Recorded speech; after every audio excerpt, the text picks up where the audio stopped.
Hi guys, thanks for watching my video. Today I want to talk about a few things that you want to be aware of when starting a small business or particularly service-based businesses in the UK.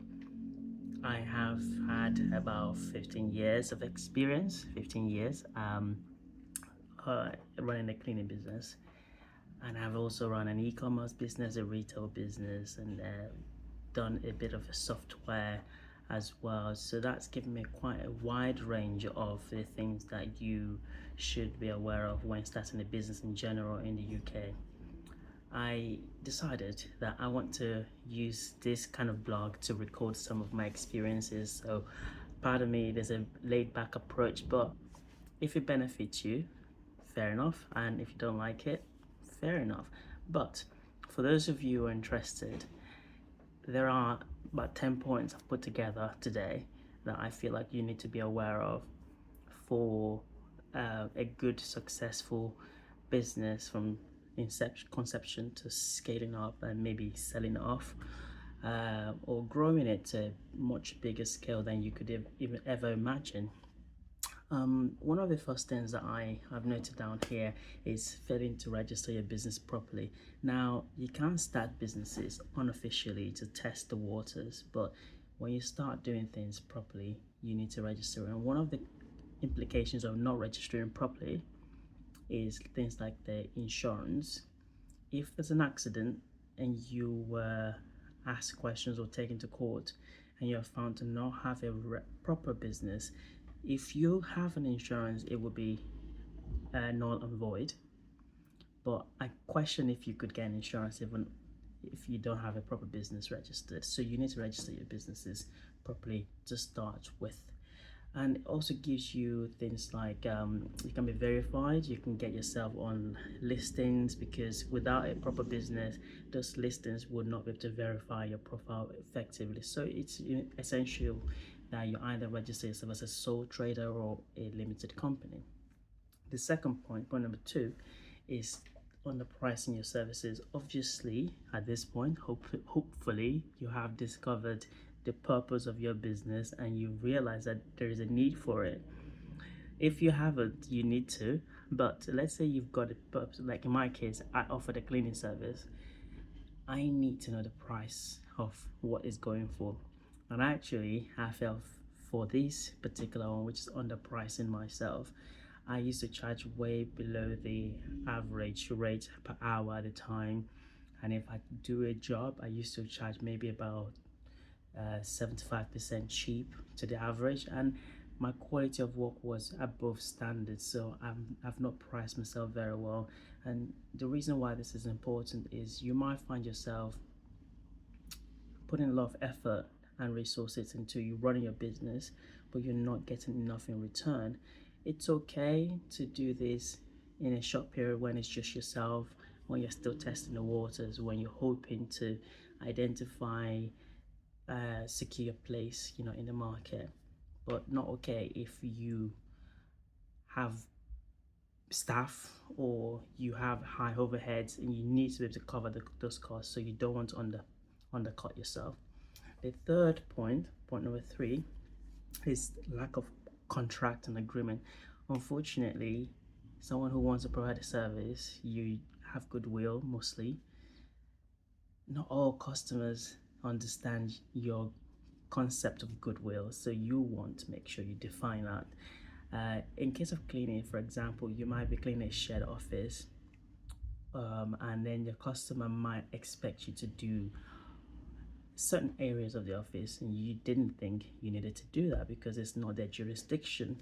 A contract identifies where you clean, how long you're going to clean for, how much you're going to charge, conditions of termination, and things like times, and whatever you find necessary, you can put in the contract so everybody understands what's expected, so there's no ambiguity. The fourth point is marketing. This is very essential, really, because I would advise anyone starting a business to register a Facebook page at the minimum, and you need to create for yourself a Google business profile.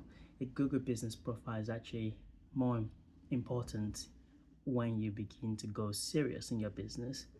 Um, the Facebook Marketplace really helps you to pull in potential customers, especially, but it helps you to get some online presence so you can start to put things like, your flyers, what you do, videos, to introduce yourself, introduce your services. And if you've done some work, even unofficially, you can put evidence of the work you've done in there. You can do the how-to videos or how to post, and this just helps your business have an online presence. So if you come to me and saying, I would like to help you fix your running tap, tap is an essential, a plumbing issue is quite a it's quite a sensitive kind of work in any home, and for me to let anyone do it, I want to make sure that they know what they're doing and they're not going to make the matter worse. And first thing I'll do is to go and check them online, and if I check someone online I can't find any trace of their business, it's going to be very hard for me to commit my house and my project into their hands. And so proving your worth is essential, and these are the things that culminate an online presence really. And the point number 5 is not managing your finances properly. Again, yes, I'm quite keen on getting things done. You just pay for this, pay for that. It does not always mean that you're wasting money on yourself. Sometimes you're just buying equipment that you don't need now, and those equipment don't end up realizing their value on time and or never. So before you spend your budget, I've learned this the hard way, and I'm thankful to God I've learned it. Um, if you earn £100 and an equipment will cost you £50, is it wise to spend £50 now, or is it better to rent it for £10 today so that you can increase your total bank reserve to 150 so that you can use £150 later to buy it? You have to ask yourself those questions, and that will determine how much is going out, how much is coming in, and the frequency of that. So you need to do your cash flow forecast. There are so many templates out there, but essentially it's just you looking at how much you expect to come in each month and how much is meant to go out and what's the balance left. So if you spend this amount, will you have enough left this month to cover for the bills next month? And if that question is no, then you don't want to spend that money. You want to always be able to pay for the next month bill. Essentially, you really want to be able to pay for 3 months bill ahead of time to save yourself any hiccups. In case customers don't pay on time, you won't be finding yourself in a very tight corner. You've got to consider your wages as well, of course.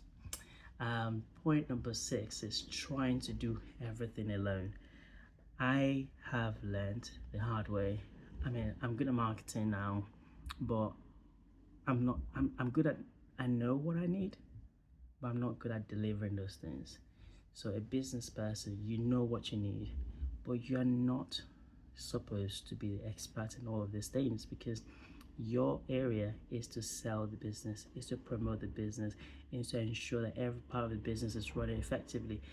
In the first few years, yes, you might be the one doing everything, but you have to understand that with every opportunity you get, you have to get someone to do the things that are least profitable from your perspective. Cleaning your office might cost you 2 hours each week, and if you decide to do that, yes, fair enough, but that same 2 hours might just be all you need to relax and plan for that week. If you're not planning for the week and you spend that same time cleaning, the cost of that time is greater if you're cleaning versus if you're planning. So you've got to weigh your time and the return on your time. It's essential. Sometimes we spend the time, but we don't realize how much the time is worth if we spend it on doing certain things. So it comes to prioritizing what is important and ensure that you get them done first. The point number 7 is ignoring legal and compliance requirements. You might be in a sector where there's a lot of legal duties.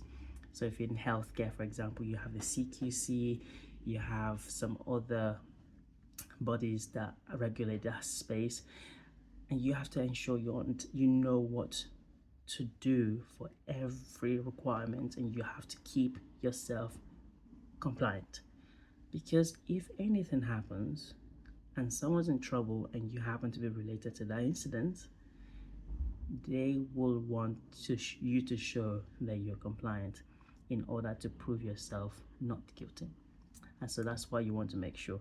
And even if your industry is not regulated, there's something called health and safety.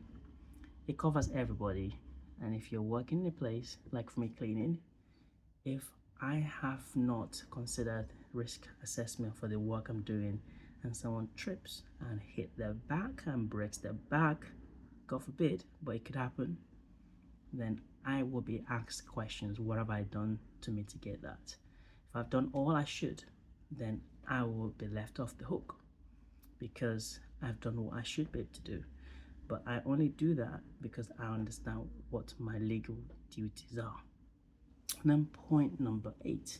Sorry, this video is a bit long, but I feel like it's essential. I'm trying to run through it, but honestly, you can spend a lot of time talking about all these points and just skimming through them. Point number 8 is poor customer service and reputation management. Look, if you want to run a business, you need to understand that yes, customer is not always right, but every unhappy customer is an opportunity to improve your service. They might not be nice to you, they might not appreciate what you got to offer, but their dissatisfaction gives you an opportunity to either change something or carry on the way you are and ignoring what they're saying. If you provider feel like you're right and there's nothing to change, or perhaps they're right and you're wrong, at least you have to consider what to do. I personally think it's always good to take the position of being easy to correct. So if something happens and the customer is not happy with the way somewhere was cleaned, as in my case, I would want to ask them about it, and I would want to offer them an opportunity to fix that. I don't like offering money back quickly because that can quickly become the go-to solution, and it will put you out of pocket and it will make your work almost not worth it. However, if you try and fix it, the customer appreciates that you care about them. And sometimes customers complain because they've had a bad day. They don't necessarily always complain. And often by you having that caring approach to their complaints changes their mind, makes them a lot more friendly towards you. I've had customers that I've cleaned for 10 years, 9 years, and I honestly don't know how they kept me on for that long because I've done so many mistakes in that time. But I can look back and say that I've always been able to make it right with them, and that for me makes me love the customer even more because I feel like they're a lot more valuable to me because they've kept me on for through so many situations that warrant them separating with me. The number 9 point is scaling too fast or too soon. This is a big point, but I'm just gonna try and say what I feel about it very quickly.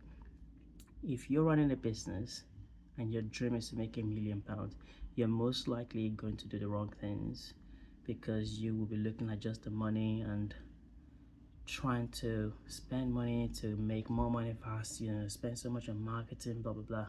You must be calculated, and you have to consider things like your market audience, the size of your audience, how much customers can you reach. Are you in a small town and you want to do much larger than that town? You must be prepared to go further from that town, far and wide, in order to cover a higher number of customers that will bring you the income you want. If you are making £10,000 today and you want to make £100,000 next year as an annual turnover, that's 10 times what you're currently doing. So you will be prepared to either get customers that are 10 times bigger, but whatever method you use, you should assume that you need to put in 10 times the work. So can you afford that right now? Sometimes you can, sometimes you cannot. You need to just know your boundaries and your limits and know how far you can. I prefer to go steady and scale gradually. And for me, when I had a family, began to make me realize that I don't want to go far and wide because I want to fix all the problems that same day, and sometimes I have to be in 3 cities at the same on in same one day, and sometimes I have to cover for cleaners because they've not turned up or something's happened, and eventually you just realize that you can't do this, so you need to kind of pull back. And my response at some point in my life was to reduce my area that I cover so that I can make it easier to manage. So scaling will be a lot more slower for me at the point, but at least I know that I can maintain a customer base I have now. And sometimes scaling your business, if it's all about the annual profit, you might want to reduce your overhead as well, because you might keep 10 customers, and if your overhead is costing you 80% of your turnover, maybe reducing your overhead to 60% will give you more profit without increasing your customer base. So there's quite a lot you can do, and this is where you might need to consult someone to get help, or just do some deep analysis by yourself, because if you're a business-minded person, you probably have all these skills in you anyway. And number 10, so I'm looking at my screen here, it's lack of clear business plan and strategy. This actually should be my number 1 point, but it's good to end with this point. You see, you should have a clear strategy, and I think I'm happy to have this last, because sometimes you start a business and you realize that your initial model is not quite right, and you want to change it and fine-tune it.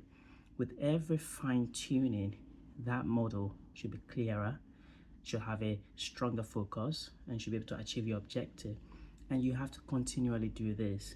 For example, I started cleaning cars, and I realized that car cleaning in the UK is not very profitable. You can't scale it as a business. It's okay as a one-man band, even that is a stretch. So you've got to, so I was able to transfer that business, my skills in that, to carpet cleaning.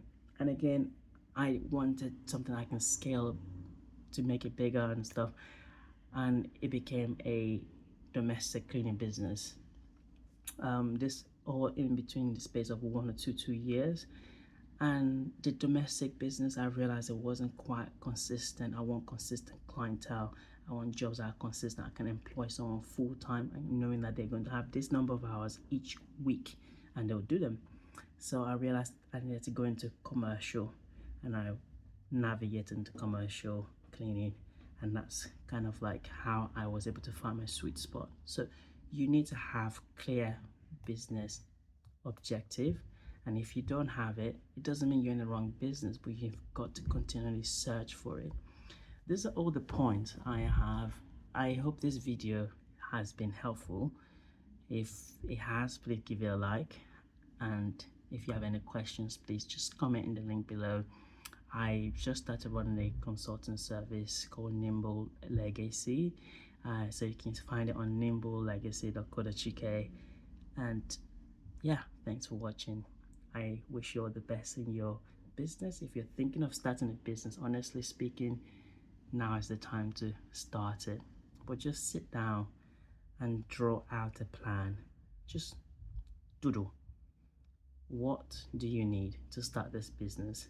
What kind of people or customers will buy from you? How much do you think they'll spend?